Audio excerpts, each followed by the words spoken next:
نحمد الله العظيم ونصلي على رسوله الكريم أما بعد فقد قال الله تعالى في القرآن الكريم بعد أعوذ بالله من الشيطان الرجيم بفضل بسم الله الرحمن الرحيم يريدون ليطفئوا نور الله بأفواههم والله متم نوره ولو كره الكافرون. وقال نبينا صلى الله عليه وسلم إنما بنيت المساجد لإقامة الصلاة وذكر الله. صدق الله العلي العظيم. புகழும் புகழ்ச்சியும் ஏக வல்லோனான அல்லாஹ் ஒருவனுக்கே உரித்தாவதாக. மேலும் எம்பெருமானார் கண்மணி நாயகம் ஸல்லல்லாஹு அலைஹி வஸல்லம் அவர்களின் மீதும் சத்திய சஹாபாக்கள், தாபீன்கள், தபா தாபீன்கள், நாதாக்கள், சுஹதாக்கள், வலிமார்கள், நல்லடியார்கள், மேலும் இங்கு அமர்ந்திருக்கின்ற நம் அத்துணை பேரின் மீதும் அல்லாஹுவின் வற்றாத கருணை என்றென்றும் நின்று நிலவட்டுமாக. அன்பானவர்களே, இன்றைக்கு பல நாடுகளிலே இஸ்லாத்தை தழுவக்கூடிய மக்கள்கள் பெருகிவிட்டார்கள். அது மட்டும் இல்லாமல் இஸ்லாமிய வழிபாட்டு தடங்களான பள்ளிவாசல்களும் இன்று அதிகமாக பெருகிவிட்டன. நாம் மேலை நாடுகளை எடுத்துக்கொண்டாலும் அங்கு பள்ளிவாசல்கள் பெருகிவிட்டன. இஸ்லாத்திற்கு பல மேலை நாடுகளிலே இருக்கின்ற மக்களும் வர ஆரம்பித்து விட்டார்கள். கிட்டத்தட்ட இந்த 15 ஆண்டுகளிலே 1,00,000 மேற்பட்ட மக்கள் மேலை நாடுகளிலே இஸ்லாத்தை தழுவியிருப்பதாக இஸ்லாமிய சொசைட்டி அமைப்பினர் ஆண்டு அறிக்கையிலே தெரிவித்திருக்கின்றார்கள். என்றால் எந்த அளவிற்கு இஸ்லாமிய மார்க்கத்தின் வளர்ச்சி அதிகமாக இருக்கின்றதை நாம் பார்க்க வேண்டும். மேலை நாடுகளிலே இருக்கின்ற பள்ளிவாசல்களை நாம் எடுத்துக்கொண்டோம் என்று சொன்னால் இதற்கு முன்னால் விரல் விட்டு எண்ணக்கூடிய அளவில் தான் இருந்தன. ஆனால் இன்றைக்கோ பல ஆயிரக்கணக்கான பள்ளிவாசல்கள் உருவாகிவிட்டன. 1999 ஜெர்மனி நாட்டில் கிட்டத்தட்ட வெறும் 40 பள்ளிவாசல் மட்டும்தான் இருந்துச்சு. ஆனா இன்றைக்கு 3000த்திற்கும் மேற்பட்ட பள்ளிவாசல்கள் அங்கு கட்டப்பட்டு தொழுகைகளும் நடைபெற்று வருகின்றன. 1890 இத்தாலி நாட்டில் ஒரே ஒரு பள்ளிவாசல் தான் இருந்துச்சு. ஆனா இன்றைக்கு ஆயிரக்கணக்கான பள்ளிவாசல்கள் அங்கு உருவாகி தொழுகைகள் நடைபெற்று வருகின்றன என்று சொன்னால் இஸ்லாம் எந்த அளவிற்கு வேகமாக பரவி இருக்கின்றதை நாம் சற்று சிந்தித்து பார்க்க வேண்டும்.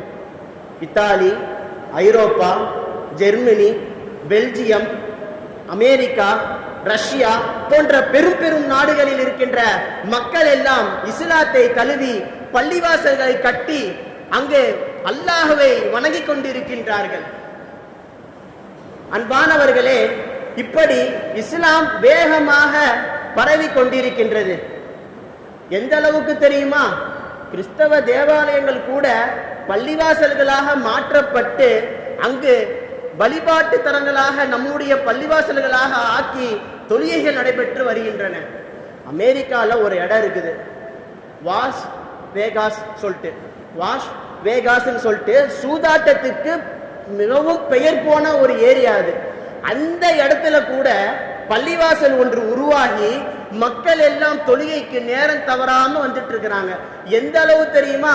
பள்ளிவாசல்ல நிக்கிறதுக்கு இடம் இல்லாம வெளியில சஃப்பு போட்டு ஒவ்வொரு வக்துக்கும் தொழுது கொண்டு செல்கின்றார்கள் என்று சொன்னால் எவ்வளவு ஒரு ஆச்சரியமான ஒரு விஷயமாக இருக்கின்றது. எனவே அன்பானவர்களே, அல்லாஹ் தன்னுடைய இஸ்லாத்தினுடைய அந்த ஒளியை ஒவ்வொரு மூலை முடுக்குகளிலேயும் பரவ செய்து கொண்டிருக்கின்றான். அப்படி பரவ செய்து கொண்டிருக்கின்ற அந்த ஒளியை இஸ்லாத்திற்கு எதிராக சூழ்ச்சி செய்யக்கூடிய அயோக்கியர்கள் அதை அணைத்து விடலாம் என்பதாக முட்டாள் கணக்கு போட்டுக் கொண்டிருக்கின்றார்கள். அது மிகவும் தீயது என்பதை அவர்கள் உணராமல் இருப்பதன் காரணமாகத்தான் அல்லாஹ் ஆபிரகாமுடைய படை மக்காவை அழிப்பதற்காக வேண்டி வந்தது. அபாபில் என்ற பறவை மூலியமாக ரப்பு அதை அழிச்சான். புஜுதுன் நசர் என்ற ஒரு மனிதர், அவன் பைத்துல் முகத்தஸ அழிப்பதற்காக வந்தான். ரப்பு அவனையும் என்ன பண்ணான், ஒரு கொசுவின் மூலமாக அவனை அழித்து காண்பித்தான்.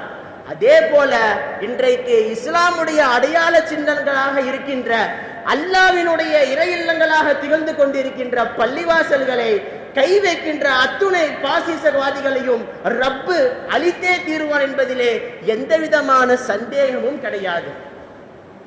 ரப்பு கண்டிப்பா அழித்து தீருவான். ஏன்னா இந்த பள்ளிவாசல் இருக்கின்றதே, அது உங்களுடைய வீடோ என்னுடைய வீடோ கிடையாது. மாறாக இந்த உலகத்தை படைத்த ரப்புல் ஆலமீனான அல்லாஹ்வினுடைய வீடு.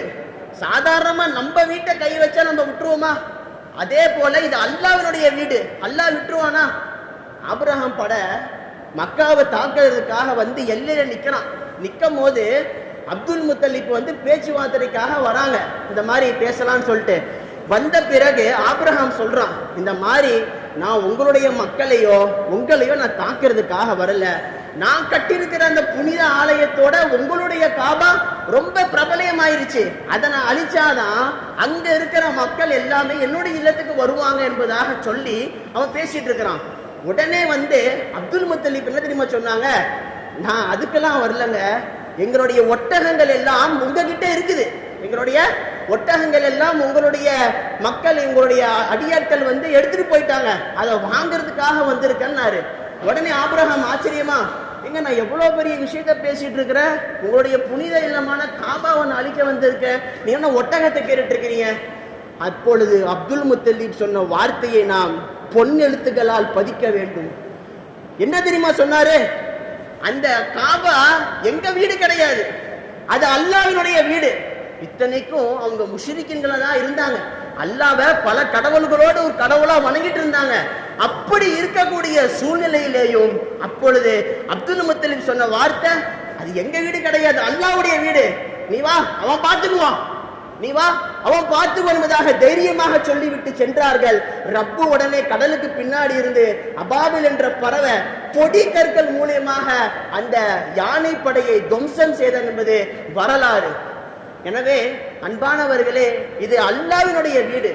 அல்லாஹ் இந்த வீட்டை பள்ளிவாசல்கள் மீது கை வைப்பவர்களை சும்மா விட்டுற மாட்டான்.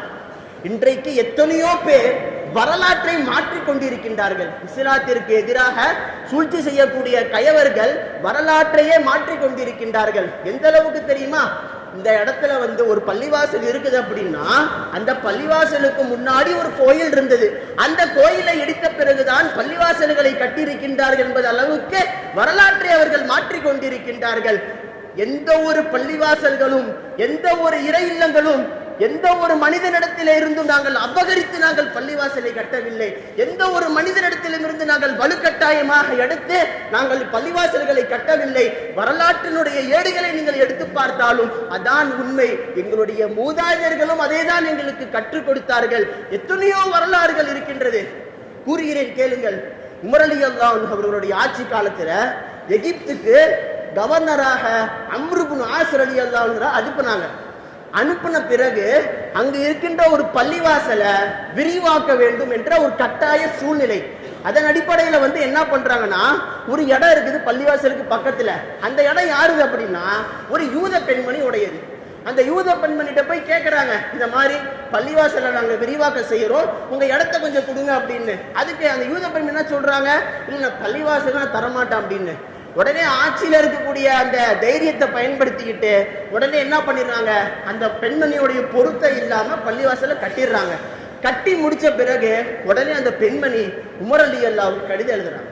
உமர் ரலியல்லாஹுவுக்கு கடிதம் எழுதுறாங்க, இந்த மாதிரி என்னுடைய பொருத்தமே இல்லாமல் உங்களுடைய கவர்னர் எங்களுடைய இடத்துல வீட்டை உங்களுடைய பள்ளிவாசலை கட்டிட்டாரு அப்படின்னு என்ன பண்றாங்க. அவங்க கடிதம் எழுதின உடனே நீதிக்கே பேர் போன உமர் ரலியல்லாஹு அவர்கள் மறு கடிதம் என்ன தெரியுமா எழுதினாங்க, நீங்கள் கட்டப்பட்ட நீங்க அந்த எக்ஸ்ட்ரா கட்டின அந்த இடத்தை பள்ளிவாசனுடைய அந்த இடத்தை நீங்கள் இடித்து விடுங்கள் என்பதாக சொல்லி இருக்கின்றார்கள். காரணம், அந்த பெண்மணியுடைய பொருத்தம் அங்கு இல்லை, அதை நீங்கள் இடித்திடுங்கள், தகர்த்திடுங்கள் என்பதாக உமர் ரலியல்லாஹு அவர்கள் மறு கடிதம் அனுப்ப அதை உடனே இடித்து அந்த இடத்தை அந்த யூத பெண்மணிக்கே ஒப்படைத்து விட்டார்கள். இதுதான் எங்களுடைய மூதாதையர்கள் எங்களுக்கு கற்றுக் கொடுத்தது. நாங்கள் எந்த ஒரு பள்ளிவாசல்களையுமோ நாங்கள் அபகரித்தோ வலுக்கட்டாயமாகவோ நாங்கள் எடுத்து நாங்கள் எங்களுடைய பள்ளிகளை அமைக்கவில்லை. அவுரங்கசீப் ரஹ்மத்துல்லாஹி அலைஹி காலத்துல ராஜாக்களுடைய ராணிகள் எல்லாம் காசிக்கு குடிக்க வந்திருக்காங்க. அப்படி வந்திருக்கக்கூடிய சமயத்துல ஒரு ராணியை ஒரு கோயில்ல வச்சு என்ன பண்ணிடுறாங்க, மானபங்க படுத்திடுறாங்க. அப்பொழுது அங்க இருக்கின்ற பக்தர்கள் எல்லாம் அவுரங்கசீப் ரஹ்மத்துல்லாஹி இந்த மாதிரி கோயிலினுடைய புனிதம் கெட்டு போயிருச்சு, எங்களுக்கு நீங்க அந்த கோயிலை இடிச்சு வேற ஒரு கோயிலை கட்டிக்கொள் என்பதாக சொல்ல, மன்னர் அவுரங்கசீபோ அதை ஏற்றுக்கொண்டு இடித்து அதை புதுசாக கட்டி கொடுத்தார்கள் என்பதாக வரலாற்று இருக்கின்றது. ஆனால் அந்த வரலாற்றை எல்லாம் மறைத்து விட்டு கோயிலை இடித்தார்கள் என்ற பேச்சை மட்டும் எடுத்து அவர்கள் பேசிக் கொண்டிருக்கின்றார்கள். இப்படி வரலாற்றையே மாற்றக்கூடிய கயவர்கள், இஸ்லாத்திற்கு எதிராக சூழ்ச்சி செய்யக்கூடிய அந்த முட்டாள் கயவர்களால் இஸ்லாமிய மார்க்கம் மிகவும் பாதிக்கப்படுகின்றது. இஸ்லாமியர்கள் என்று சொன்னாலே இப்படித்தான் என்ற ஒரு தவறான எண்ணம் மக்களுக்கு மத்தியிலே அவர்கள் பதித்துக் கொண்டிருக்கின்றார்கள். புலி இருக்குதுல்ல, அது பதுங்கிதான் பாயும், பாஞ்சிச்சினா அந்த இரையை விடாம பிடிச்சிரும், அது விட்டுறாது இறைய. அதே போலதான் இன்றைக்கு இஸ்லாமியர்களான நாங்கள் அமைதியாக சென்று கொண்டிருக்கின்றோம். காரணம், நாங்கள் பிற மதத்தோரோடு பிற சமுதாயத்தோரோடு நாங்கள் ஒற்றுமையாக பழகி கொண்டிருக்கின்றோம், சம நல்லிணக்கத்தோடு நாங்கள் பழகி கொண்டிருக்கின்றோம். அவர்களுக்கு ஒன்று உதவி என்றால் நாங்கள் செல்கின்றோம், எங்களுக்கு ஒரு உதவி என்றால் அவர்கள் வந்து கொண்டிருக்கின்றார்கள். இப்படி நாங்கள் ஒற்றுமையாக வாழ்ந்து கொண்டிருக்கின்ற இந்த சூழ்நிலையிலே எங்களை நீங்கள் கலங்கப்படுத்தி என்று சொன்னால் எங்களுக்கு பதுகவும் தெரியும், பாயவும் தெரியும் என்பதாக சொல்லி என்னுடைய உரையை முடித்துக் கொள்கின்றேன். வாஹிரு தஅவானா அல்ஹம்துலில்லாஹி ரப்பில் ஆலமீன். அஸ்ஸலாமு அலைக்கும் வரஹ்மத்துல்லாஹி வபரகாத்துஹு.